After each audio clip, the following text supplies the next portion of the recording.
चलिए भाई देखिए, आज आप सबको क्या करना है, वो क्वेश्चन करने हैं ना। तो आज आप सबको क्वेश्चन कर रहे हैं और क्वेश्चन किससे संबंधित है। क्वेश्चन जो होगा वो किससे संबंधित है, वर्धन वंश से या पुष्प भूति वंश से, या आप क्या कहेंगे, पुष्प भूति वंश से, या आप कहेंगे हर्षवर्धन से। दूसरी सबसे बड़ी बात क्या है, और साथ ही साथ क्या पढ़ना है, उसके उसके साथ हूण, हूणों का भी, हूण का चैप्टर भी चला था ना हम लोगों का। हूण के बारे में भी आप लोगों को पढ़ाए थे। उससे भी संबंधित क्या है, क्वेश्चन हमको करने हैं। तो चलिए शुरू करते हैं आज के क्वेश्चन को। लेकिन क्लास लाइव है, आप लोग शेयर करेंगे जिससे और लोग जुड़े, और आप लोग भी जुड़ जाइए तुरंत। ठीक है। एमसीक्यू टाइप क्वेश्चन होंगे, मतलब चार ऑप्शन आपको दिए जाएंगे और सब पढ़ाया हुआ क्वेश्चन है। साथ में ही क्या होगा उसके साथ, और उससे संबंधित भी जानकारियां, मतलब उसके बारे में भी आपको बताते हुए चलेंगे। ठीक है। चलिए, क्लास को शेयर करेंगे आप सब और जुड़ेंगे सभी लोग, फिर हम लोग चलते हैं आज के इस क्लास पर। ठीक है। तो देखिए, चलते हैं आज के पहले क्वेश्चन की तरफ। और आज के पहले क्वेश्चन से ही पहले आप लोगों के लिए बड़ी अच्छी बात लिखी गई है सर जी के द्वारा, कि सबकी बातें सुनोगे लेकिन सबको समझाना ठीक नहीं। मतलब सबकी बात सुनो लेकिन सबको समझाना ठीक नहीं। और पंख अगर है नए तो ज्यादा ऊपर जाना ठीक नहीं। पंख अगर है नए तो ज्यादा ऊपर जाना ठीक नहीं। दौलत शोहरत इज्जत हरदम सबके साथ नहीं रहती। दौलत शोहरत इज्जत हरदम सबके साथ नहीं रहती। छोटी सी चादर है, ज्यादा पांव पसारना ठीक नहीं, या ज्यादा पांव बढ़ाना ठीक नहीं। ये बड़ी अच्छी बात ये है इसलिए कि सबकी बातों को आपको सुनना पड़ता है। अभी आप तैयारी कर रहे हैं ना, इसलिए सबकी बातों को सुनो, लेकिन क्या करना है, सबको समझाना ठीक नहीं। सबको समझा पाओगे आप? कभी नहीं।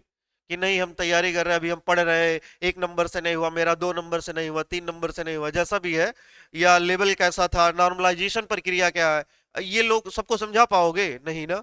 तो इसलिए क्या करना है, जानना है भाई कि सबको समझाना ठीक नहीं है। और दौलत शोहरत इज्जत हरदम सबके साथ नहीं रहती। किसी सबके साथ होती है क्या? ये कभी नहीं सबके साथ रहती है, वो बदल जाया करती है। ठीक ना।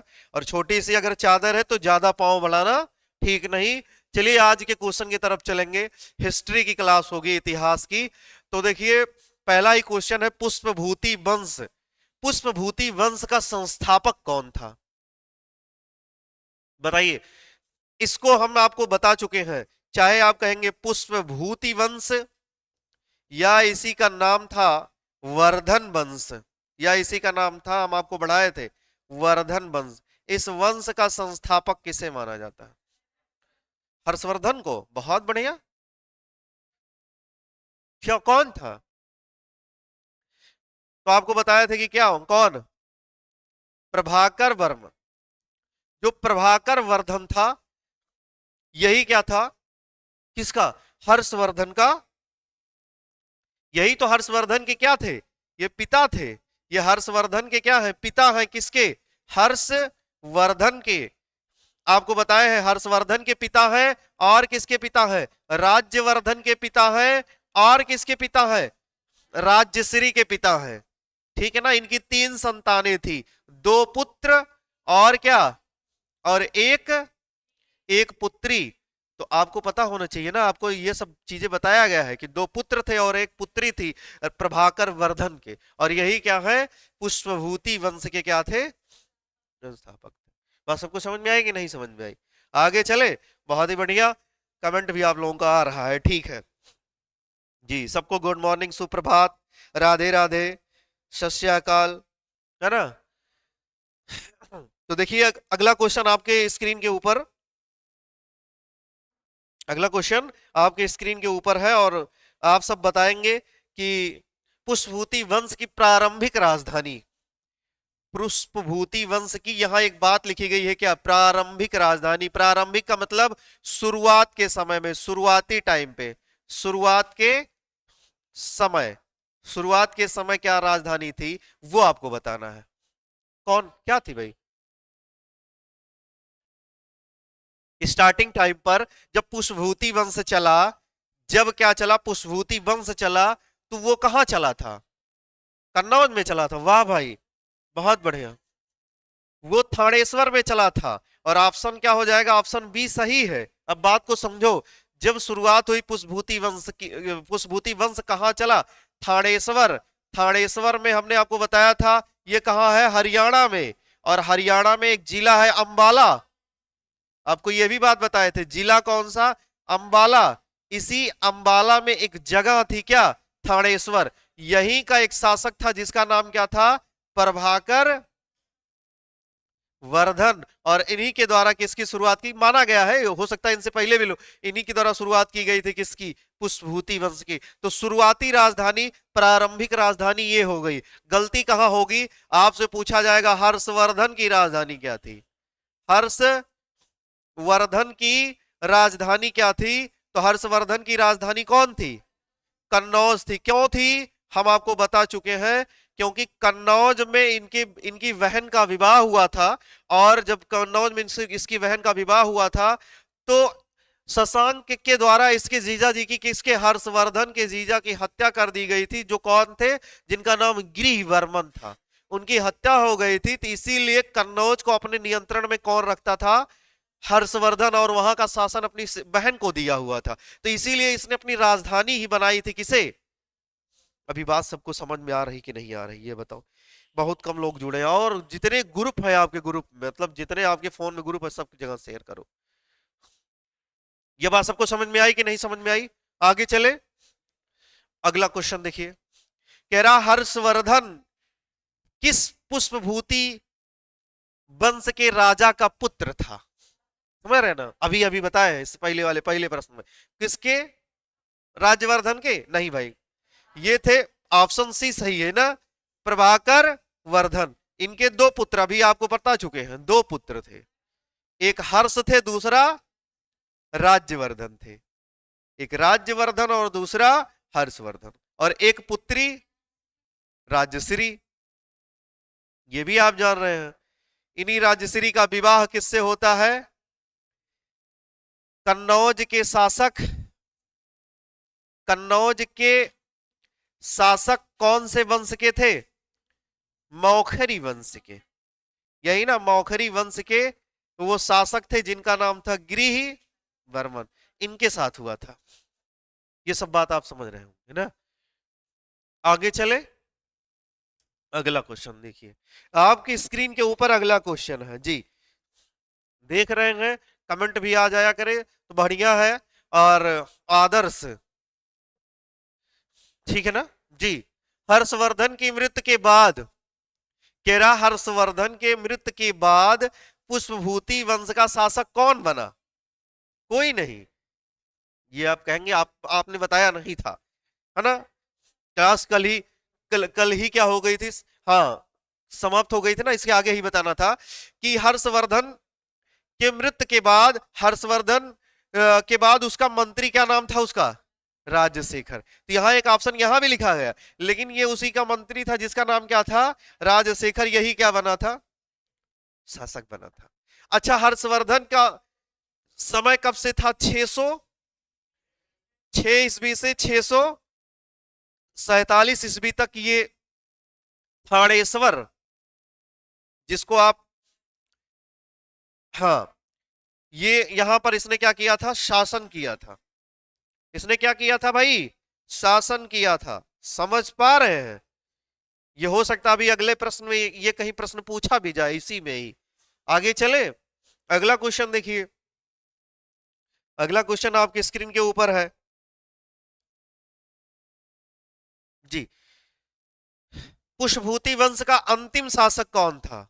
पुष्पभूति वंश का अब अंतिम शासक कौन था? तो ये हर्षवर्धन को ही माना गया है। किसे माना गया है? हर्षवर्धन को माना गया जी। संध्या यादव, गुड मॉर्निंग। तो बिल्कुल संध्या सही बता रही है। हर्षवर्धन का जो शासन काल था वो बता रही, बिल्कुल आप सही बता रही। और देखिए, पुष्पभूति वंश का अंतिम शासक कौन था? हर्षवर्धन। ठीक है, आगे चले। तो इसमें कोई लेकिन परंतु नहीं है। कह रहा पुष्पभूति राजवंश को किस अन्य नाम से जाना जाता है? आपको लिख करके बताते हैं। जब भी हम बताए होंगे किस अन्य नाम से, गुप्त वंश से, मौखरी, उपरोक्त में से कोई नहीं या वर्धन। ऑप्शन क्या हो जाएगा? सी सही है ना। आपको हम बताए हैं कि चाहे पुष्पभूति वंश कहिए या फिर उसे क्या कहिए, वर्धन वंश।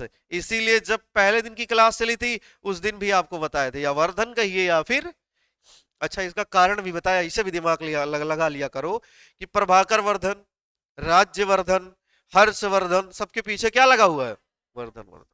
तो इसीलिए इसे एक नाम और क्या दिया गया था, वर्धन।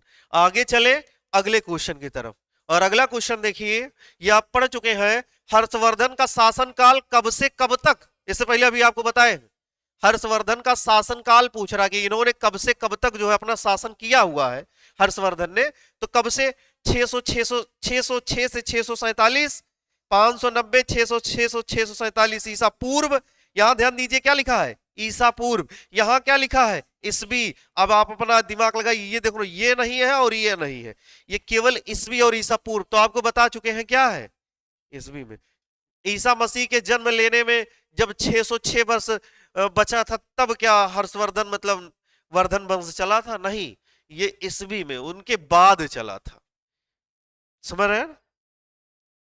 ऑप्शन क्या हो जाएगा, जो सी कर रहे हैं कमेंट उनका गलत है, मान लीजिए वो क्वेश्चन नंबर 7। अच्छा संध्या बता रही, ध्यान दीजिए बच्चा, यहाँ ईसा पूर्व लिखा गया है, कोई बात नहीं है।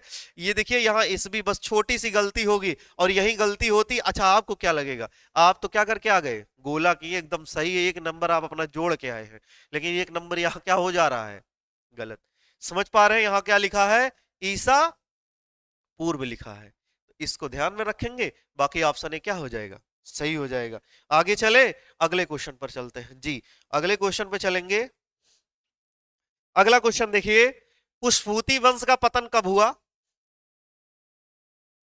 अगर हर्षवर्धन के बाद माना गया है तो मतलब 647 के बाद माना जाएगा, मतलब क्या 647 के बाद माना जाएगा, क्योंकि पुष्पभूति वंश में अंतिम शासक इन्हीं को मान लिया गया है, किसे, हर्षवर्धन को माना गया है, और इनका शासन काल ही चला है 606 से 647 ईस्वी। तो इसीलिए इसी समय को ही क्या मान लिया जाता है कि इस वंश के पतन, इस वंश का पतन कब हुआ, तो 600। सबको समझ में आ रही बात, समझ पा रहे हैं? कल परसों 2 दिन पढ़ चुके हैं, अभी इसके बाद कुछ क्वेश्चन हूड़ के भी होंगे, समझ रहे हैं ना। अगले क्वेश्चन की तरफ चलते हैं। अगला क्वेश्चन देखिए भाई, बंगाल का शासक कौन था? बंगाल का कौन सा शासक हर्ष का समकालीन था? आपको बताए थे समकालीन, उस समय में आपको बताए थे, क्या बताए थे? हमने बताया कि जब थानेश्वर में क्या चल रहा था, थानेश्वर में पुष्पभूति वंश चल रहा था, यही बात ना, थानेश्वर में पुष्पभूति वंश चल रहा था। उसी समय कन्नौज जो कि उत्तर प्रदेश है, यहां क्या चल रहा था, मौखरी वंश, यही ना, यहां मौखरी वंश चल रहा था। यहां के शासक मान लीजिए अगर हर्षवर्धन थे, ठीक है ना, या भाई इनके पिता की बात कर ले प्रभाकर वर्धन थे, समझ रहे हैं ना, ये थे। तो इस मौखरी वंश का शासक कौन था, गृहवर्मन था, समझ रहे हैं। और इसके बाद हमने बताया कि बंगाल में क्या चल रहा था, बंगाल में शशांक शासक कर रहा था। कौन शासन कर रहा था, शशांक शासन कर रहा था। और इधर मालवा में कौन शासन कर रहा था, मालवा में इसी शशांक का मित्र, क्या नाम था उसका, देवगुप्त था, देवगुप्त शासन कर रहा था। तो ये सब क्या थे, समकालीन थे, किसके, हर्षवर्धन, मतलब ये समकालीन थे हर्ष के ही, या आप कहेंगे पुष्पभूति वंश के ही। सबको बात समझ में आ रही है? तो इसलिए शशांक क्या हो जाएगा, ऑप्शन ए क्या है, बिल्कुल सही है, ऑप्शन ए सही है जी भैया, खुश रहिए, मोटिवेशनल स्टोरी जी, ठीक है ना। शशांक के क्या है, हर्षवर्धन के क्या था, शशांक समकालीन था, और यही शशांक है जिसने क्या करवाया था, आपको फिर बता रहे, बोधि वृक्ष, बोध वृक्ष को क्या कर दिया था, कटवा दिया था। बोध वृक्ष क्या है, तो बोध वृक्ष वही बोध वृक्ष है जिसके नीचे सिद्धार्थ, जिसके नीचे सिद्धार्थ को ज्ञान प्राप्त हुआ, और यही क्या कहलाए, गौतम बुद्ध हुए, ठीक ना, यही गौतम बुद्ध थे ना, यही गौतम बुद्ध कहलाए थे। तो इसी बोध वृक्ष को कटवाने का भी काम किसने किया था? शशांक, जो कि कहाँ का शासक था? बंगाल का। अगला क्वेश्चन आपके स्क्रीन के ऊपर है, अगला क्वेश्चन देखिए भैया। घंटी यंत्र, ये आपको अभी कल भी पढ़ाए थे, बताए थे क्वेश्चन टाइम। घंटी यंत्र या तुला यंत्र उसी को कहा जाता है। तुला मतलब तराजू जैसा। हाँ, इसी को एक नाम और दिया गया है, रहट। बिल्कुल सही है, रहट। घंटी यंत्र, तुला यंत्र या रहट का प्रयोग होता था क्या करने के लिए? खेत की जुताई के लिए नहीं, खेत की सिंचाई के लिए। ऑप्शन बी क्या है? बिल्कुल सही है, समय मापने के लिए, इनमें से कोई नहीं। ऑप्शन बी सही है, खेत की सिंचाई के लिए। इसका वर्णन हमें कहां मिला था? ह्वेनसांग की किताब थी, पुस्तक थी ह्वेनसांग की, जिसका नाम क्या था? सी यू की, जिसका हिंदी मतलब क्या है? जीवन, मतलब दी लाइफ, ठीक है ना। इसी में ही किसका मत, ह्वेनसांग की सी यू की में ही हमें इसके बारे में पता चला है। घंटी यंत्र या रहट। रहट जानते हैं ना, कुएं से पानी निकाला जाता था, ऐसे चक्र गोल जैसा बना होता था, बैल चलते थे, वो नीचे जाया करता था और पानी ला करके गिरा दिया करता था।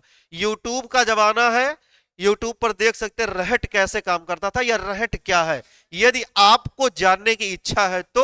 अन्यथा की स्थिति में कोई दिक्कत नहीं है। अगला क्वेश्चन आपकी स्क्रीन के ऊपर है जी। नागानंद का रचनाकार, नागानंद का रचनाकार कौन था?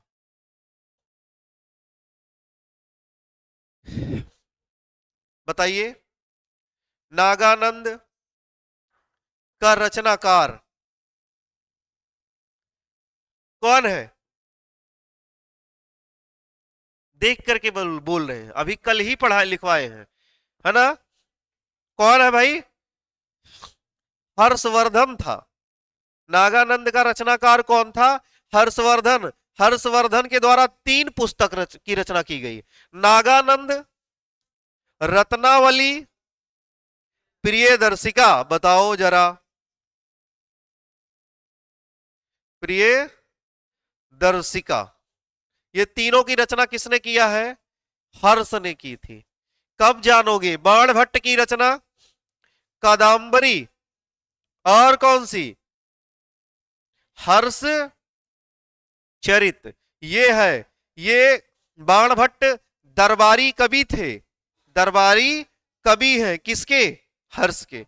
हर्ष के दरबारी कवि 2 पुस्तकों की रचना किए, कादंबरी और हर्ष चरित्र। और हर्ष के द्वारा रचना की गई 3 पुस्तकें हैं, नागानंद, रत्नावली, प्रियदर्शिका। समझ में आई बात? आगे चलते हैं, अगला क्वेश्चन देखिए। निम्नलिखित में से कौन हर्षवर्धन के दरबार में संबद्ध नहीं था? कौन नहीं था? बाणभट्ट, कालिदास, भृत्यहरि या मयूर? कालिदास थे। हाँ, यहां होना चाहिए था कौन था ना, कौन था भाई? बाणभट्ट।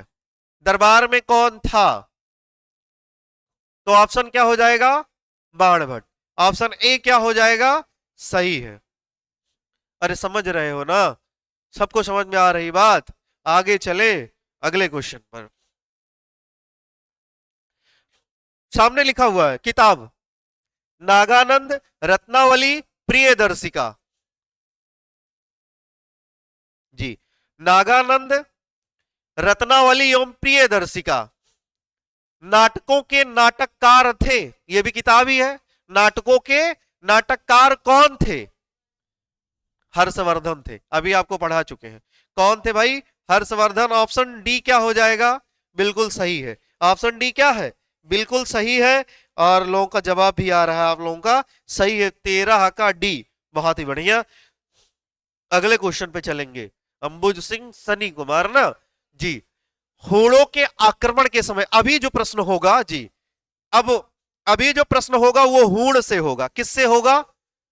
हूण से होगा। अभी जो प्रश्न चलेगा ये हूण से चलेगा, इससे पहले पुष्पभूति वंश या वर्धन वंश। कह रहे हूणों के समय किस साम्राज्य का विघटन हुआ? कौन सा साम्राज्य विघटन हुआ मतलब टूट गया? कौन सा था? मौर्य, गुप्त, चोल, मगध। ऑप्शन क्या था? बी। आपको बताए थे वो गुप्त थे, उस समय गुप्त वंश चल रहा था। उस समय कौन सा वंश चल रहा था? गुप्त वंश। और इसी समय किसका आक्रमण होता है? हूणों का। हूण कहां के निवासी थे? मध्य एशिया के। आप कहेंगे मध्य एशिया, अगर एक विशेष स्थान पूछ लेगा तो चीन भी जानते रहिए। क्या है? चीन। चीन सबसे मगर इसका वो मिला हुआ है, मतलब जैसे प्रश्न इस जो है इस तरीके का प्रश्न मिला हुआ है कि चीन उसका ऑप्शन सही माना गया है ना, तो मध्य एशिया में आप चीन को भी जानते रहिए। अगर मिलता है तो ये बिल्कुल सही है। ऑप्शन बी संध्या यादव भी बता रही है। अगला क्वेश्चन, हूणों के आक्रमण से किस प्रकार की राज्य व्यवस्था बनी थी? जब हूण आक्रमण किए तो किस प्रकार की राज्य व्यवस्था बन गई थी? छोटे छोटे राज्य हो गए थे, एकवद्ध थे, लोकतांत्रिक थे या सामंती थे? ये क्वेश्चन ऐसा है ना कि जब हूण आक्रमण किए तो उस समय जो राज्य व्यवस्था थी, शासन चल रहा था, उसकी व्यवस्था कैसे हो गई थी? तो बताइए आप लोग जरा क्वेश्चन नंबर 15 का। हाँ तो अभी ये प्रश्न तो मतलब आप लोगों को लगेगा ना बड़ा आसान था, अभी तक जितने आसान प्रश्न थे सब आप करते हुए चले गए, लेकिन अब आप बताइए सही जवाब क्या है इसका? जब हूण आक्रमण किए तो उस समय व्यवस्था कैसे हो गई थी? छोटे छोटे टूट गए। क्या हुए? टूट गए, मतलब छोटे छोटे राज्य बन गए थे। ऑप्शन ए क्या हो जाएगा? बिल्कुल सही हो जाएगा। जो राज्य व्यवस्था हुई थी कैसी हो गई थी? वो छोटे छोटे राज्यों में टूट गई थी। ठीक है ना? देखिए जरा कितने लोगों का जवाब आया है। ऑप्शन ए, हाँ बिल्कुल सही है। ठीक ठीक, 15 का ए सही है। अगला प्रश्न, हूण के किस अत्याचार से बौद्ध धर्म को नुकसान हुआ? हूण के किस अत्याचार से, मतलब अत्याचार क्या हुआ, उसने क्या किया? चित्रकारी की, हत्या की, शिल्प की या प्रशासन? उसने हत्या। हूण के किस अत्याचार से? हत्या से। भाई क्या हुआ? बौद्ध धर्म को नुकसान हुआ था। हूण का, हूण हम आपको बताए हैं, मिहिर कुल के बारे में बताए थे, याद है ना? तोरण मल का क्या था? पुत्र था। वो जब आक्रमण करता है तो देखिए 600 बौद्ध स्तूपों को क्या करवा देता है? नष्ट करवा देता। जो भी बौद्ध भिक्षुक मिलते थे उनको मार देता था। वो बौद्ध धर्म से क्या करता था? घृणा। वो किस धर्म को मानने वाला था? शैव धर्म को। बताए थे ना? भगवान शिव की पूजा करता था, महादेव की पूजा करता था। समझ रहे ना? देवों के देव महादेव। जो जल्दी से प्रसन्न हो जाए वो कौन है? महादेव है। बिल्कुल सही है। सबको अमृत पिला करके खुद विष पिए हैं, ऐसा ही है हमारे महादेव। लेकिन ये है कि बड़े जल्दी प्रसन्न होने वाले भी हैं, जल्दी से प्रसन्न हो जाते हैं महादेव, तो इसलिए पूजा उनकी करनी चाहिए भाई। और क्रोधित भी जल्दी होते हैं। ठीक है भाई, कोई बात नहीं है। हूणों ने बौद्धों के साथ क्या किया? हूणों ने बौद्धों के साथ क्या किया? उनकी पूजा की, दान दिया उनको, उनका निदान किया, बिहारों या स्तूपों को लूट लिया, तोड़ डाले जो भी उनको समझ में आया। लूटने के लायक कुछ चीजें था उनको लूट लिया, ना कि सृजन किया। उनको बनाया नहीं, उनको सुव्यवस्थित क्रम में नहीं लाया ना। उससे क्या, उसको क्या कर दिया उन्होंने? तोड़ ही दिया। ठीक, आगे चले अगले क्वेश्चन पर। अगला क्वेश्चन देखिए, अभी इसके बाद 8 से 9 प्रश्न और आने शेष हैं। ठीक, मिहिर कुल को किसने शरण दी थी? मतलब कहां उसे शरण मिली थी? हम आपको बताए हैं, बिल्कुल हाँ, मिहिर कुल ये हूण शासक है। ये आक्रमण किया हुआ, इसके पिताजी यहां आकर के शासन कर रहे थे पंजाब में, एक छोटे प्रांत में बस गए थे। इसके पिता का नाम क्या था? तोरण तोरमाड़ जी, माफी चाहते हैं, तोरमाड़। इसके कौन है? पिता है, जो पंजाब में आकर के क्या कर रहे थे? बस गए थे। और ये जब आक्रमण करता है किस पे? गुप्त वंश के किस शासक पर? नरसिंह गुप्त ना, नरसिंह गुप्त पर। तो वो क्या करता है, वो इनको बंदी बना लेता है, लेकिन अपने माँ के कहने पर क्या कर छोड़ देता। तो ये कहां भाग के जाता है, कश्मीर में। ऑप्शन बी क्या है, सही है। यही कश्मीर में ये भगवान शिव की एक मंदिर भी बनवाता है, बताए थे ना आपको। आगे चले, अगला प्रश्न देखिए। ये राजा के बारे में पूछ रहा है, कह रहा है कि कश्मीर के वो जो राजा है, उन्होंने मिहिर कुल को किसने शरण दी थी।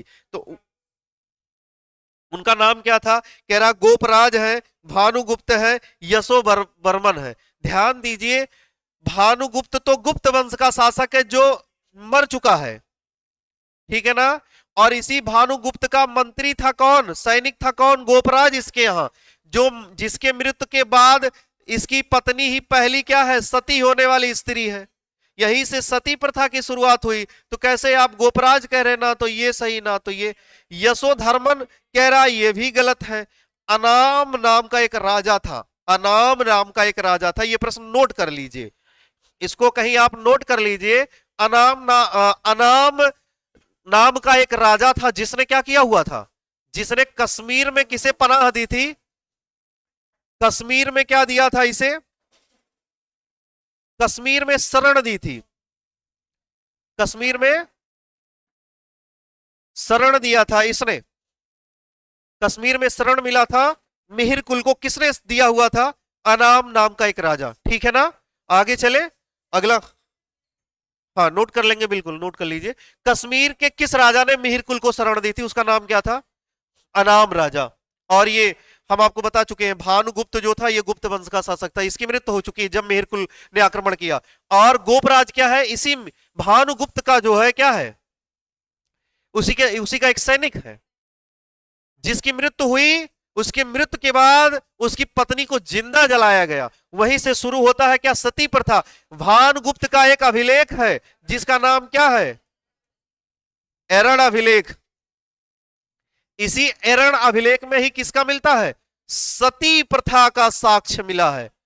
सबसे पहले सती प्रथा का साक्ष्य एरण अभिलेख से मिला है। उम्मीद करते हैं आप लोगों को समझ में आ रहा होगा ये सब प्रश्न, ठीक है ना। आगे चले, कमेंट कितने लोगों का आया था जी, बहुत ही बढ़िया। अभी लोग जुड़े हैं, आप सबका बहुत बहुत धन्यवाद जितने लोग जुड़े हुए हैं जी। आगे चले, आप लोग शेयर कर दिया करिए। हम कह रहे हैं जितने भी ग्रुप आपके हैं सब में शेयर करिए, सबके साथ जुड़िए। ऐसे प्रश्न मिल रहे हैं आपको, सोचिए अच्छे प्रश्न ना जो आप पढ़ चुके हैं। मिहिर कुल ने शरण लेकर किसके साथ विश्वासघात किया, जिसने उसे शरण दिया उसी को उसने मारा।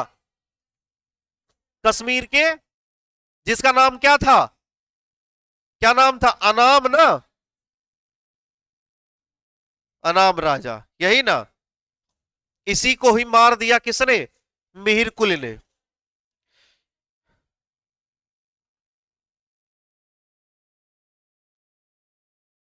हाँ,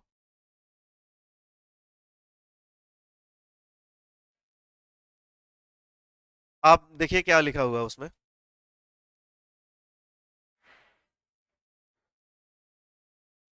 हाँ तो मालवा के शासक ना, ये कश्मीर के शासक की बात हो रही है कि कश्मीर में किसने शरण दिया, उस राजा का नाम अनाम है। और अनाम को ही इसने धोखे से क्या कर दिया, मार दिया। जो कौन है, मिहिर कुल। समझ पा रहे बात को। आगे चले, अगला क्वेश्चन देखिए। मिहिर कुल की मृत्यु कब हुई, हम्म, मिहिर कुल की मृत्यु कब हुई, जब उसको शरण मिला था उसी के एक वर्ष बाद, ठीक है ना। जब उसे शरण मिला था उसी के एक वर्ष के बाद उसकी क्या हो जाती है, मृत्यु हो जाती है। अर्थात जब वो मारता है अनाम राजा के को, उसके बाद वहां का शासन करता है, उसी के बाद वो बौद्ध मठों को तोड़ देता है, फिर वहां एक शिव मंदिर का निर्माण करता है, उसके बाद उसकी क्या हो जाती है, मृत्यु हो जाती है। तो ये प्रश्न है किससे, मिहिर कुल से। आगे चले, अगला क्वेश्चन देखिए। होड़ों का पतन किसके बाद हुआ, अब आप अपना दिमाग लगाइए, पतन किसके बाद हुआ। हूणों का पतन किसके बाद हुआ? तोरमल के बाद नहीं, तोरमल के बाद तो इसका बेटा राजा बना बालादित्य। ये बालादित्य जानते हैं कौन है? बालादित्य का मतलब नरसिंह, नरसिंह गुप्त। और क्या है? यशोधर्मन नहीं, ये तो वहां का शासक था। तो मिहिर कुल के बाद, इसी मिहिर कुल के बाद ही किसका पतन हो जाता है? हूणों का पतन हो जाता। हूण कौन थे? हम आपको बताए, ये एक वो आक्रमणकारी थे। ये भारत में आकर के आक्रमण किया और यहां रहने लगे, ठीक है ना, ये राज्य स्थापित कर लिए। ये वास्तव में यहां के निवासी नहीं थे। कहां के थे? मध्य एशिया के थे। अगला क्वेश्चन देखिए, मिहिर कुल किस अभिलेख से जाना जाता है? ये आपको पढ़ा चुके हैं, लिखवा भी दिए हैं। मिहिर कुल किस अभिलेख से जाना जाता है? बताइए भाई, कौन सा अभिलेख? ग्वालियर बताए थे ना जी। ग्वालियर का जो अभिलेख है, इसी से ही, इसी अभिलेख में ही इसके बारे में जानकारी मिलती है हमको। किसके? मिहिर कुल के बारे में, ठीक है ना। कौन सा अभिलेख है? ग्वालियर। ये लिख रहा दूसरा, गया का, कन्नौज का नहीं, ये किसका है? ग्वालियर का है। अगला क्वेश्चन देखिए, मिहिर कुल ने किस पर अत्याचार किया था? ये बौद्धों पर ज्यादा अत्याचार किया था। ऑप्शन क्या हो जाएगा? सी बिल्कुल सही है। ये बौद्ध धर्म का क्या था? कट्टर जो है उसका विरोधी था। स्मरण है ना, कट्टर विरोधी मतलब बौद्ध धर्म का। इसने ही कश्मीर में कितने 600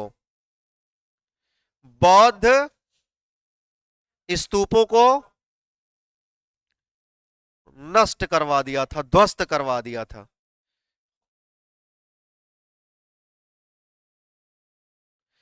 नष्ट करवाने का काम किया था किसने? मिहिर कुल ने। यह किसका था? शैव धर्म का अनुयायी था। मिहिर कुल ने किस नगर को अपनी राजधानी बनाया था? बताइए। उज्जैन कहां है? मध्य प्रदेश में।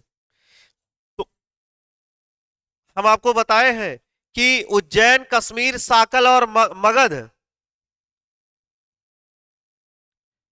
ये सबसे पहले लिखवाते ही समय हमने बताया था हूणों ने। हूणों की राजधानी क्या थी? सियालकोट या साकल। तो क्या थी? ऑप्शन क्या हो जाएगा? सी क्या हो गया? सही ऑप्शन है ना, साकल थी। देखिए जरा नोट्स में अपने देख लीजिएगा आप लोग, बताए थे ना क्या थी? साकल थी। ठीक है, अगले क्वेश्चन पे चले। आज का अंतिम प्रश्न होगा ये, ठीक है। आज के अंतिम प्रश्न की तरफ चलते हैं। अंतिम प्रश्न होगा जी, अगला प्रश्न, किसने मिहिर कुल को हराया था? बालादित्य। क्या नाम था? बालादित्य। जिनका वास्तविक नाम क्या था? नरसिंह गुप्त। जिनका वास्तविक नाम क्या था? नरसिंह गुप्त था। अर्थात ऑप्शन डी क्या है? बिल्कुल सही है। ऑप्शन डी क्या है? बिल्कुल सही है। अर्थात बालादित्य, इसी का नाम क्या था? नरसिंह गुप्त। इसने इसे क्या किया था? पराजित किया था, बंदी बना लिया था।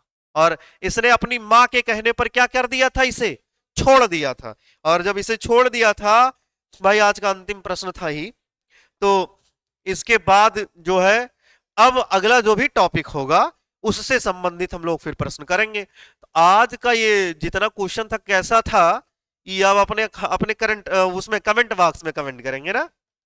और जितने लोग नहीं चैनल वैनल सब्सक्राइब किए हैं वो सब करेंगे अब।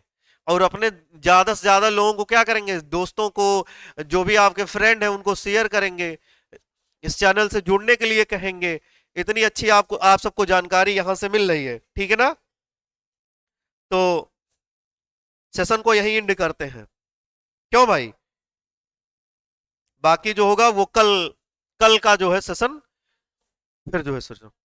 हाँ हाँ, आनंद आ गया।